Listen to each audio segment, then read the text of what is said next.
I woke up at 3 in the morning to the sound of someone rattling my front door handle and whispering my name through the mail slot. When I looked through the peephole, I saw Sarah standing there with 3 large suitcases and a tear-streaked face, looking like she expected me to throw the door open and welcome her in. We hadn't spoken in nearly 2 years after she vanished with a significant amount of money I had lent her for an emergency that turned out to be a vacation. I didn't open the door, I just stood there in the dark, watching her shadow move against the hallway carpet while my heart raced with a mix of anger and disbelief. "I know you're in there, I can see your bathroom light," she called out, her voice getting louder and more desperate. I finally cracked the door open just a few inches, keeping the security chain firmly in place. "What are you doing here, Sarah?" I asked, my voice flat and devoid of the warmth we used to share. She immediately launched into a frantic story about a breakup and being kicked out of her apartment, acting as if the last 2 years of silence hadn't happened at all. She reached through the gap in the door, trying to touch my arm, but I pulled back and tightened my grip on the handle.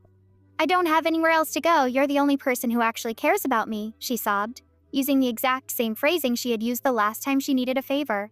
I looked at the suitcases and then back at her, seeing the calculation behind the tears. She didn't come here because she missed me. She came here because I was the last bridge she hadn't completely burned yet.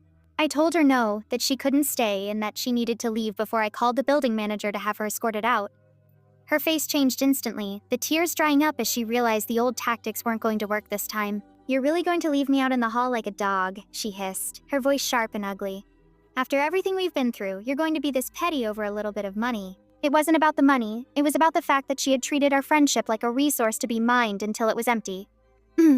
I watched her kick one of her suitcases in frustration, the sound echoing through the quiet apartment building. I told her that she had plenty of other friends she could call, but she just laughed a bitter, hollow sound.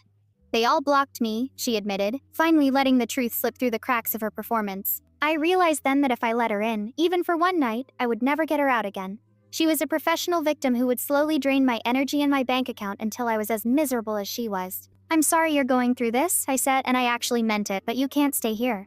I closed the door and turned the deadbolt, leaning my head against the cool wood as I listened to her scream insults at me from the other side. She stayed there for another 20 minutes, banging on the door and threatening to tell everyone what a horrible person I was, until the neighbor across the hall finally threatened to call the police. Eventually, I heard the sound of her wheels rolling away down the corridor, the noise fading until the building was silent again. I went back to bed, but I didn't sleep.